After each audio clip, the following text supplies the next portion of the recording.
Bonjour et bienvenue dans Nudge Attack. Aujourd'hui on va parler des pires mécaniques de jeux de société. Et je vous vois venir, d'ailleurs comment vous avez eu mon adresse? Non, y a personne. Oui, je vous vois venir, l'élimination d'un joueur pendant une partie c'est pénible, les push Sherlock c'est chiant. Non, là on va parler de mécaniques tellement pourries que tout le monde peut s'accorder à le dire. Really Wild Bug Eating Party, c'est un jeu sorti en 2006. Contient des vrais insectes. Et oui, mes amis anglophones auront déjà compris de quoi on parle, mais je vais quand même vous expliquer le jeu. Au début de la partie, on va donner des cartes à tous les joueurs et joueuses divisées en deux équipes. Sur chaque carte, il y a un insecte. Vous allez devoir faire tourner la roue, et si elle tombe sur un insecte dont vous avez une majorité, vous allez devoir le manger. Attendez, je recommence. Si vous tombez sur cet insecte et que vous en avez le plus, vous allez devoir le manger. Le jeu vient avec des vers goût barbecue, des criquets, des fourmis et un scorpion. Le tout bien entendu à déguster pendant la partie. Mais si vous n'avez pas envie de manger l'insecte, vous pouvez faire un challenge pour pouvoir vous sortir de ce mauvais pas. Par exemple, la première personne qui rigole perd, putain c'est le fun, ou bien faire un bête pierre, feuille, papier, ciseaux. Je rappelle que game designer c'est un métier, mesdames et messieurs. Ou sinon il y a le peg challenge. J'ai l'esprit très mal placé, je pense. En tout cas, être forcé de manger des insectes, c'est une bonne mécanique de merde. Tiens, vous connaissez Oregon Trail? Bah, alors oui, ok, je sais que c'est beaucoup plus connu aux États-Unis, mais c'est quand même vachement culte. C'est un jeu éducatif sorti en 71 et il parle de la route qu'empruntaient les pionniers au 19e siècle. Le jeu est brutal, on peut crever de tout très facilement, et le jeu a eu droit à un jeu de société. Et le jeu a eu droit à une mécanique de merde, bonjour Momoun, qui m'a fait tellement rire que j'étais obligé de vous en parler, et c'est les Insta-Dascards. Une mécanique de merde qui fait que si vous tirez cette carte, vous êtes immédiatement mort et éliminé de la partie. Trop bien, t'arrives à la soirée avec tes potes, tu t'assois, tu tires la première carte de la partie, et là, paf, c'est la dysenterie, t'es puni, t'as plus le droit de jouer de cartes. Tu peux plus jouer en fait, t'es puni. Non mais là tu devrais peut-être jouer la carte comme ça. Ta gueule, t'as la dysenterie. Ok. Dans les jeux avec des règles de merde, j'aimerais vous parler de la première édition de Warhammer Age of Sigmar. Et là, il y en a beaucoup, donc je vais vous faire une petite compilation. Par exemple, si vous jouez avec Runefang dans votre équipe, vous pouvez reroll vos jets ratés à partir du moment que votre moustache est plus longue que celle de votre adversaire. Alors, dans un hobby qui a du mal à trouver des joueuses par manque de représentation, je trouve ça un petit peu velu de mettre cette règle. Velu. Si vous jouez avec des Wargors, vous pouvez ajouter 1 à votre jet de touche si vous faites un cri de guerre bestial, c'est-à-dire uniquement des grognements. Ou bien si vous jouez les Chevaliers du Graal, vous pouvez reroll votre jet pour toucher si vous prenez un gobelet et que vous dites avec une voix héroïque « Pour la dame !» Et je me doute que certains et certaines sont perplexes actuellement dans l'assemblée. Comment un jeu qui se targue d'être sombre et violent a la même profondeur de règles qu'un tournoi de baby-foot au PMU de Vitrolles? Bon, bah j'ai pas la réponse, mais c'est sûr que c'est des mécaniques nazes. Enfin, et beauf en plus, beauf. Là, c'est Warhammer qui sent la bière pas chère et qui est fan de Sochaux. Non, ok, bon, pardon, je suis désolé les fans de Sochaux, mais c'est pas contre vous, mais bon, voilà, cette règle, elle m'a un petit peu fatigué. Breaky, je pense que c'est le pire exemple de ce qui peut se passer quand on laisse le design d'un jeu à une équipe marketing. Le jeu est sorti en 2003 et il a la superbe note de 1.5 sur BGG, et alors là, je n'ai jamais vu autant de gens avoir autant le seum sur un jeu. C'est incroyable. Je vais vous lire quelques commentaires. Le designer de ce jeu devrait aller en prison. Je suis sérieux. Ou il y a un autre commentaire formidable, l'existence de ce jeu me donne envie que les terroristes gagnent. Ou celui-là. Pourquoi? Et le spectateur avide de curiosité que vous êtes, vous vous demandez sûrement, mais pourquoi le jeu est aussi détesté? Qu'est-ce qui se passe avec Breaky? Breaky, c'est le premier et le dernier jeu de clés à collectionner. Dans le jeu, vous allez sélectionner un troupeau de clés en plastique et vous battre contre un adversaire. Mais comment on se bat? C'est plutôt simple, vous connectez les deux clés ensemble, puis vous tournez. Celui ou celle qui n'a pas de chance va se retrouver avec une clé cassée et un souvenir mélancolique du moment où il a acheté cette saloperie en plastique. Et oui, il s'agit là d'un jeu à collectionner où vous allez détruire la collection de votre adversaire. Je trouve que c'est une super idée et on devrait appliquer ça à d'autres jeux à collectionner. Allez, pour le prochain, on s'en fait un petit peu plus light. Horror House utilise une roue pour définir si tu avances ou non sur le plateau. Sauf que sur la roue, il y a un 0, donc si tu tombes dessus, tu joues pas. Voilà. C'est tout, tu joues pas. Voilà, bon bah ça si c'est pas une mécanique de merde, hein, je sais pas ce que c'est. J'ai une amie qui est très fan de Buffy. Et dans la série, il y a un épisode plutôt stupide où un démon force tout le monde à chanter. S'ensuit un épisode qui est plutôt fun et qui tire clairement vers la comédie musicale. Ce qui est un concept rigolo, en vrai. Sauf quand tu l'appliques à un jeu de société. Buffy the Vampire Slayer a une carte qui te force à communiquer en chantant. Sachant que tout le jeu est coopératif et que la communication c'est important dans un jeu coop quand même, En fait, je sais pas si cette mécanique est formidable ou absolument stupide. Par contre, je ne suis pas sûr que je vous montre les bonnes images du jeu Buffy the Vampire Slayer, parce qu'il y a 2 jeux qui sont sortis avec le même nom la même année. Bravo l'équipe marketing.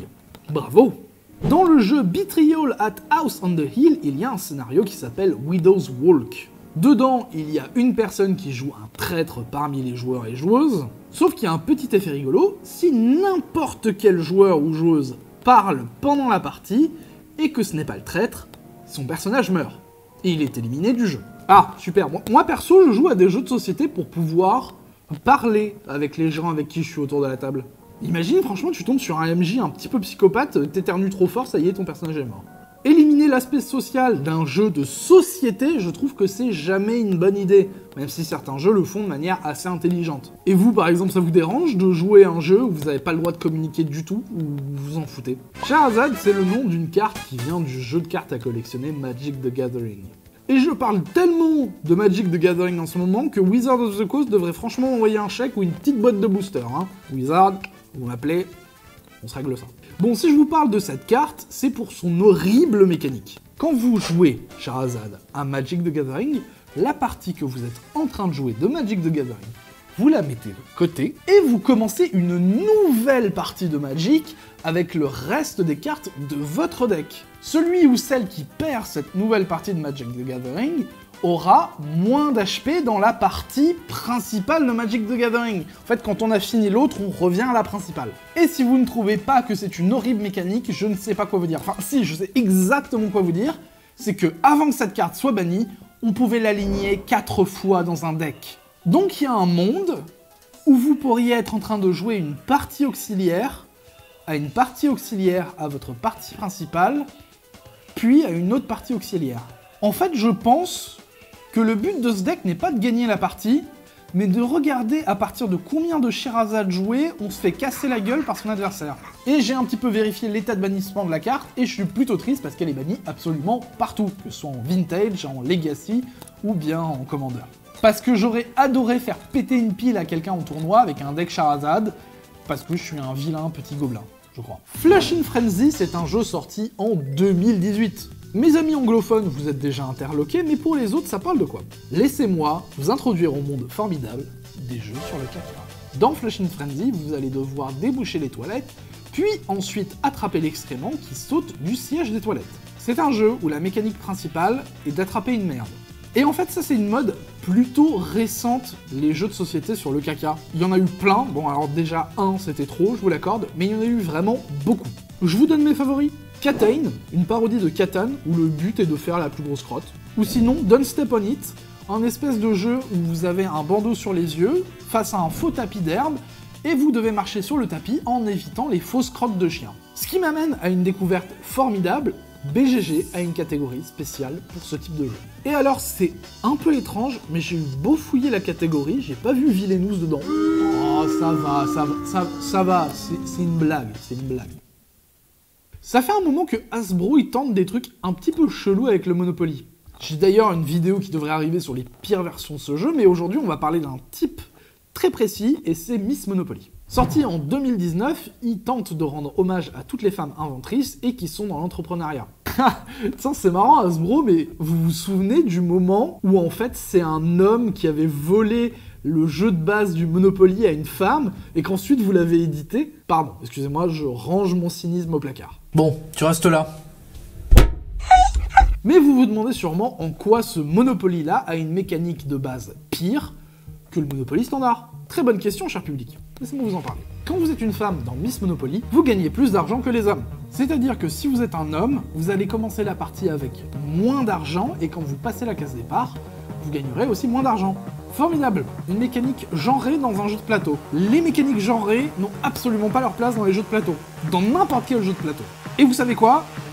Non, attendez, vous savez quoi? Je vais chercher mon cynisme, je reviens. C'est bon, tu peux sortir.